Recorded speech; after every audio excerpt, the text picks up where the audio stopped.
Eu sou Viviane Tobias. Antes de mais nada, antes de qualquer coisa, eu sou mãe.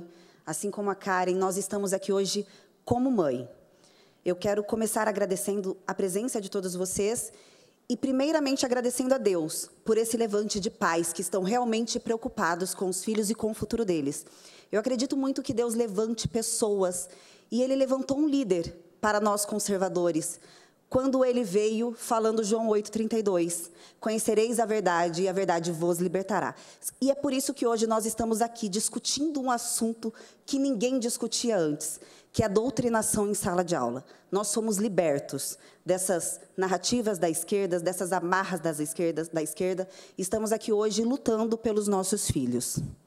Quero agradecer a presença de todos vocês, em especial ao Rafael Tavares, que é o meu amigo, aos deputados, em especial ao Gayer, que é um grande deputado federal que vem defendendo arduamente as nossas pautas no Congresso Nacional, ao deputado Marcos Polon, a Karen, gente, que tem um trabalho incrível, especialmente para nós pais que defendemos isso. Antes eu achava que eu era a única doida que falava isso, até conhecer o trabalho grandioso que ela tem. Eu sempre falo que o movimento feminista, assim como o marxismo, né, que eles andam juntos, ele entrou nas escolas. Eu senti na pele o que é a doutrinação. Como eu sou mãe de 2 meninos, e eu sempre fui muito preocupada com essa pauta de moral cristã, de passar esses valores que eu recebi dentro de casa, de repassar eles para os meus filhos. E eu ficava preocupada e queria garantir que ninguém, absolutamente ninguém, deturpasse aquilo que eu e meu marido ensinamos dentro de casa. E a doutrinação, tudo que nós estamos vendo escancarado hoje, começou sutilmente lá atrás. Eu era aquela mãe chata na escola, chamada de louca, homofóbica, racista, xenofóbica, misógina. Eu ouço isso há muitos anos, porque eu acompanhava todo o material do meu filho e acompanhava toda a programação, né, infantil. Eu chegava na porta da escola e falava assim para as professoras. Eu falava exatamente assim. Existe uma agenda gaysista tentando ser implantada, goela abaixo. Tá vendo aquele Felipe Neto? Não é para criança. Existe ali uma mensagem sutil, subliminar, que sexualiza as crianças. Alguns desenhos, especialmente os desenhos da Disney, e algumas brincadeiras e mudanças de comportamento que as escolas faziam de maneira sorrateira, ou propositalmente, ou muitas vezes sem conhecimento, achando que era algo normal, a modernidade. Eu falo que era a Agenda 2030 se cumprindo, começando lá atrás.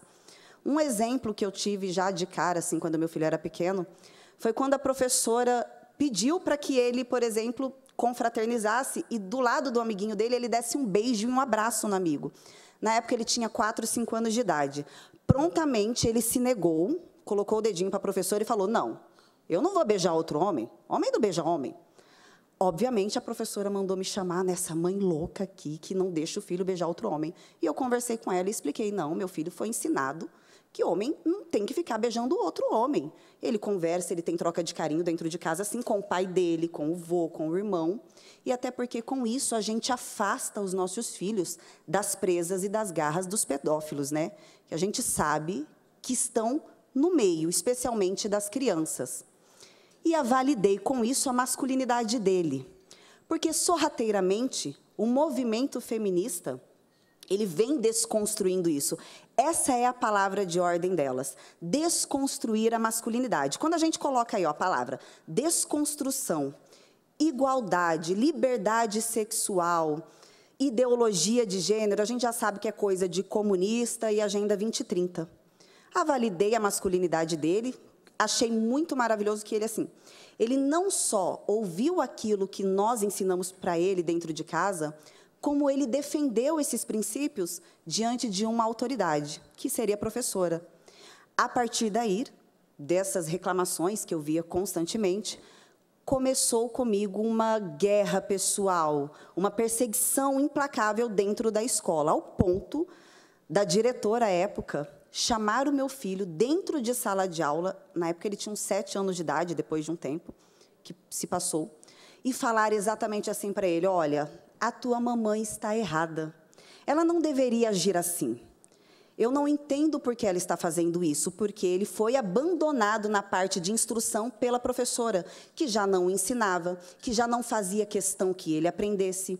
E quando ela falou isso, ele repetiu isso para mim, a gente conversou, fizemos uma reunião, obviamente, eu tirei ele de dentro daquela escola, recomeçamos em uma nova escola, onde não havia doutrinação, e, graças a Deus, ele continua nessa nova escola e não tem doutrinação.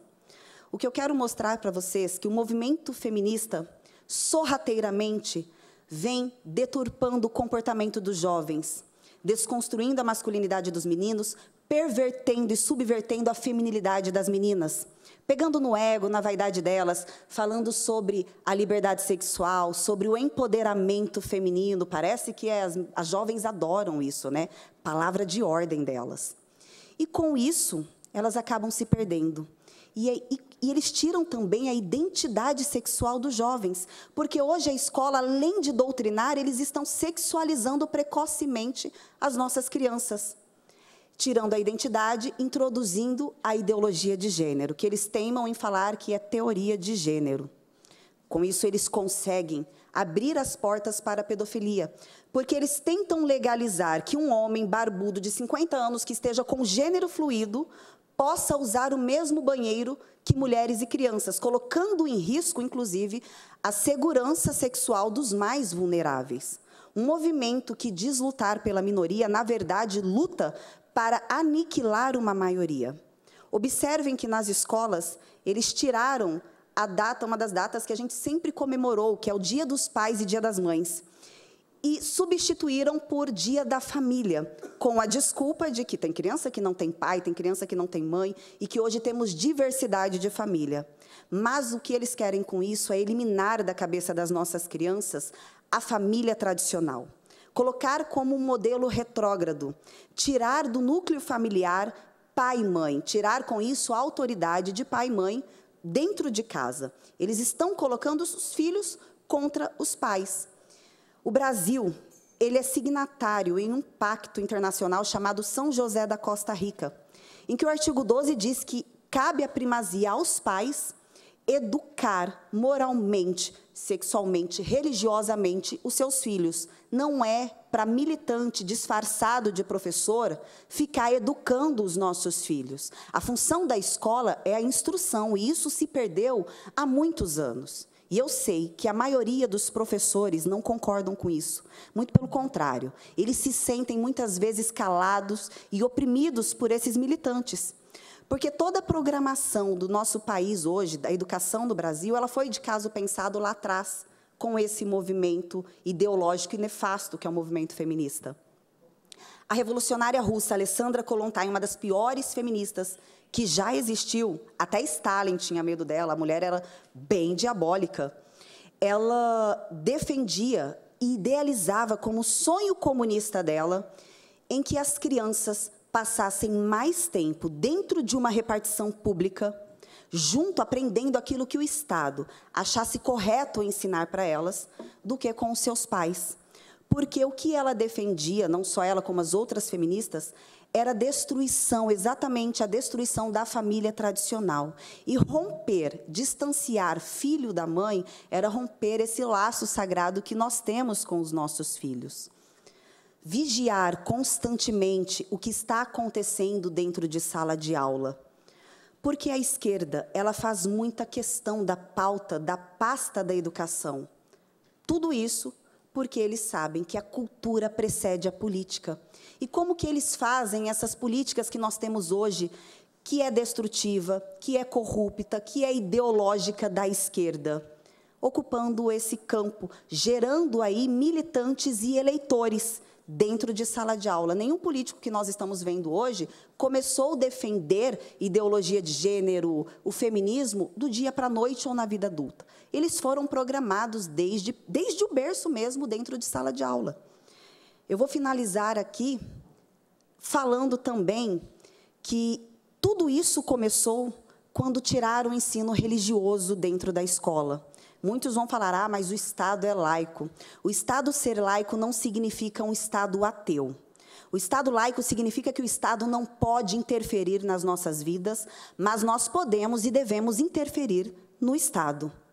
Quando tira o cristianismo de dentro da escola, independente de sermos católicos, evangélicos, nós estamos negando para as nossas crianças acesso à informação e à história, pois a formação do Ocidente se deu através do cristianismo. Tudo que nós temos de bom, a ordem e o padrão das coisas, vieram pelo cristianismo. Então, com isso, eles tiram também a referência de família. Eles vêm enfraquecendo, através da cultura, e indo para o campo político, a nossa liberdade, e enfraquecendo também a última barreira que eles precisam, que é a família. Por isso que eles usam muito as nossas crianças. Vamos vigiar. Se você, pai e mãe, que está passando por isso, tem alguém passando por isso, fale com a gente. Vamos denunciar, vamos para o Ministério Público, para a delegacia, judicializar. Vamos contra o Estado, se preciso. Mas nós vamos mostrar para o Estado que os nossos filhos não pertencem ao Estado, muito pelo contrário. O Estado pertence a nós.